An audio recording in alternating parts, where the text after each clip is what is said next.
What's up, good people? It's your boy, the Impact Builder, Leroy McKenzie Jr., coming to you for my video today. And I want to talk about.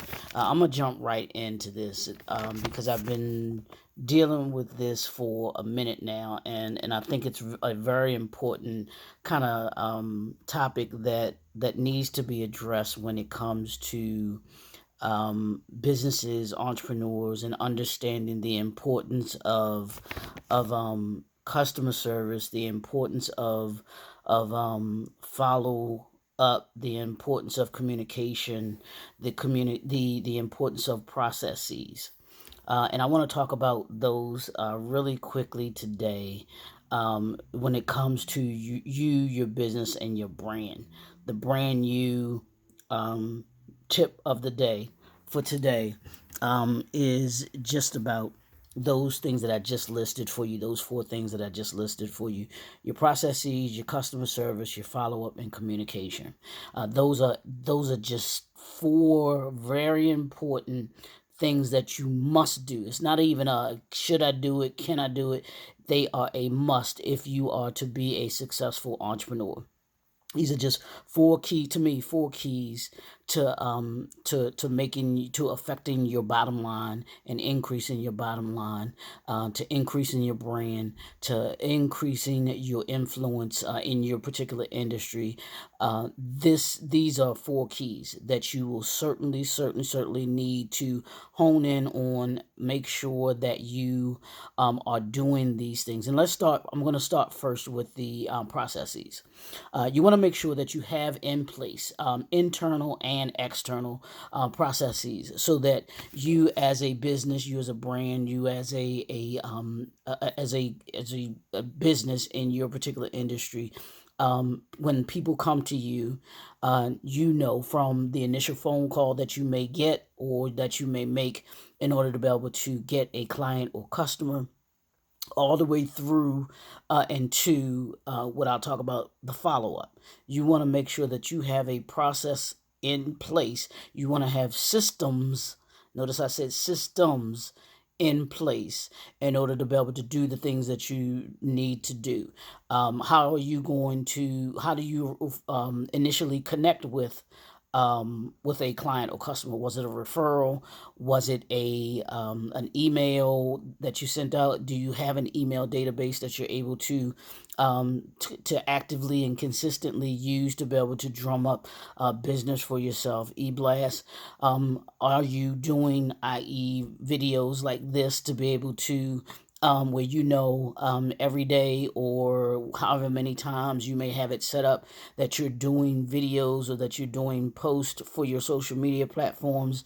Are you doing those a certain number of days? What are those processes that you have in place? What accounting system do you have in place in order for you to be able to know what money's coming in, what money's going out, where you're spending money, who your target audience is or your target market is, where to best be able to acclimate your money to be able to get the maximum the maximum to get maximize the money that you're going to be using for marketing, the maximum that you're going to be using, maximize the amount of money that you're going to be using for your branding, that you do for your business.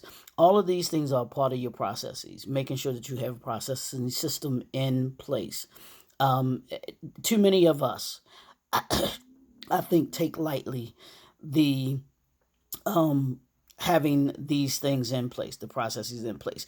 And these will, trust me, the if you don't have them in place, they will negatively impact you with your bottom line, your business, your brand. Because one thing that is a pet peeve of mine is having these things in place. And when I see companies or deal with companies that don't have that don't have these processes and systems in place, I don't like it.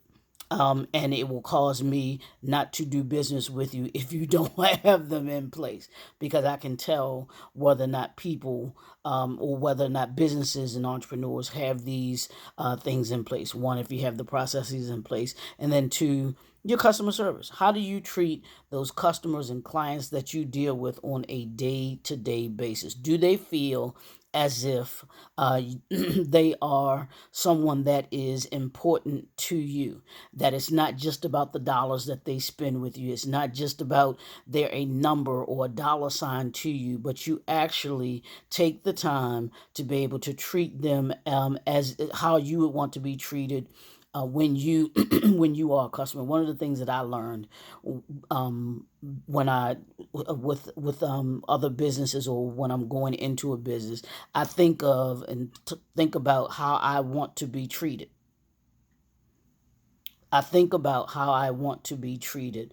And that's how, when it comes to my business, I try to treat people, try to treat them how I want to be treated. So, as a consequence, when I am a customer and I'm going to spend my hard earned money in an establishment or in a business, or that kind of when I'm spending money for a particular, whether it's something that I may need to buy, something that a product or service that I need and that I'm in need of, um, how am I looked at as a customer? How am I looked at as a client?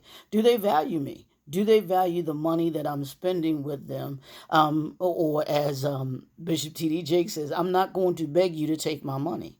So if you act like you don't want my money, if you act as if you can't return a phone call, or you can't get back to me within a reasonable amount of time, or communicate to me effectively about when we're going to do something, and you actually let me know what's going on. I shouldn't have to, as a client, I shouldn't have to be calling you to find out or figure out the status of something. You should be the one that I know the status of of a project that you're working on for me, or that I am well informed of what is going on. I'm in that loop, and I'm not just someone that you just that will have to call you in order to be able to pull out that information. So, what are you as a customer? What is your customer service? Um, uh, what is your customer service built on? What is your customer service built on? What means of what I'm going to get into effective communication is there for you? And I'm going to talk about that next, and then I'll talk about follow up last. But what means of communication, effective means of communication, and consistent means of communication are you using?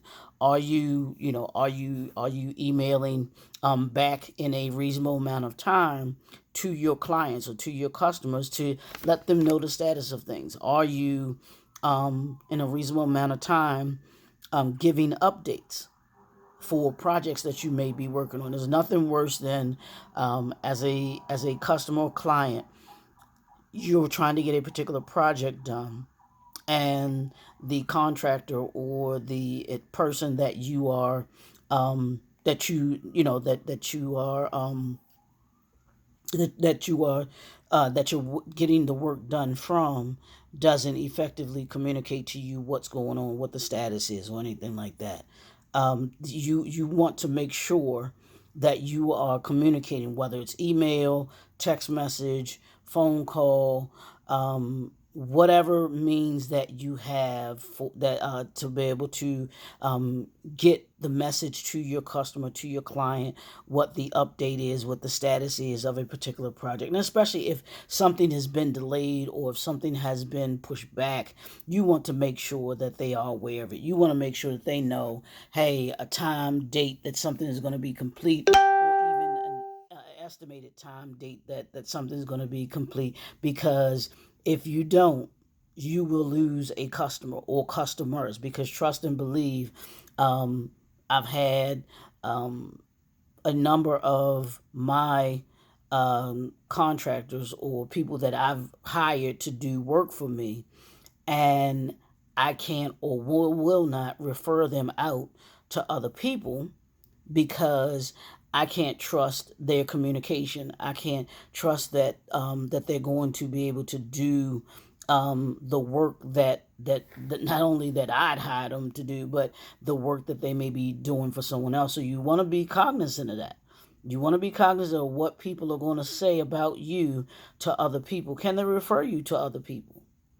Can they refer you to other people? Can they honestly say that you're going to do the job, you're going to do it well, you're going to do it in a reasonable amount of time, and are you going to effectively communicate?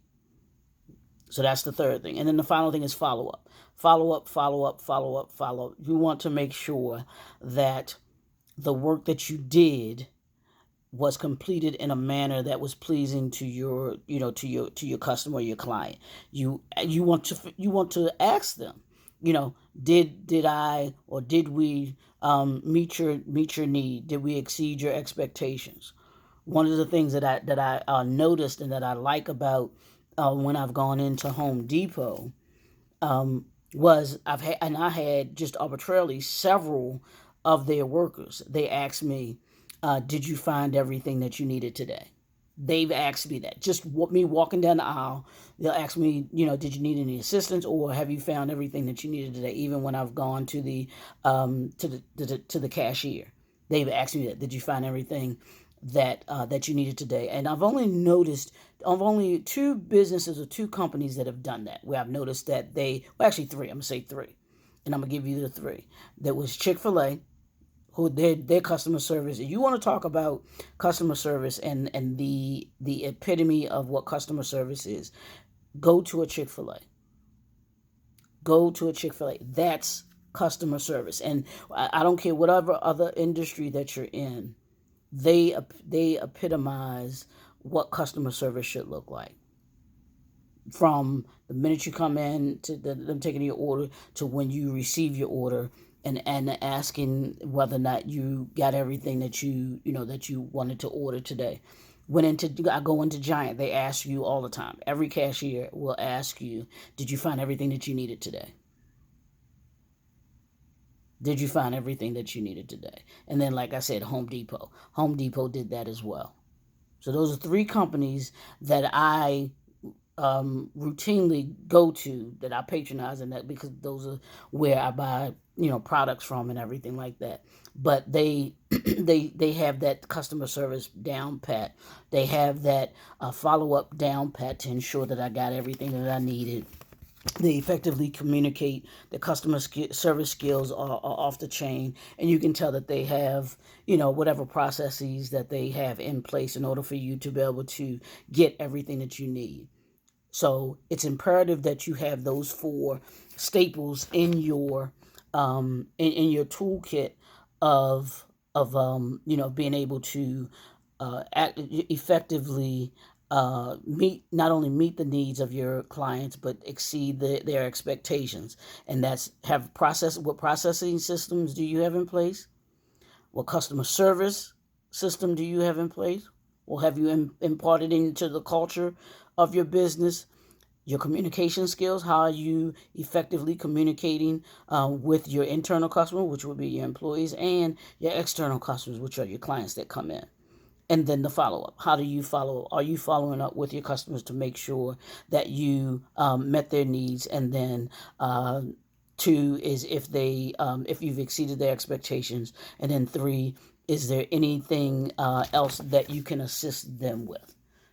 So you want to make sure that you do those things. And I promise you, if you do those things, then you will not only create a healthy work environment, but you will maximize the productivity that you have with your employees. And then as a result of those first two, you will increase your bottom line, because you will get referrals. You will get people who will talk about your business and your brand, and you will find more people starting to patronize your business.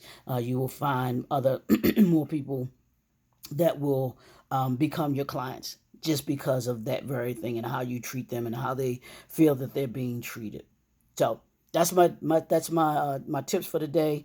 Hope this helps somebody, because it's important. I've dealt with businesses who don't take these things seriously, and I had to do a video on it, because we have to learn how to effectively run our businesses if we are going to be successful entrepreneurs. Because those that don't, trust me, it will show, and people will certainly not not do business with you, and they won't give you referrals. So it's your boy, Leroy McKenzie Jr., the Impact Builder. As we say in 2021, we're leaving the familiar and we're elevating our influence. And the way that you elevate your influence is by having the process system that you need to have in place, your customer service culture that you develop, your communication skills, and then the follow up. So we'll talk to y'all soon. See you later.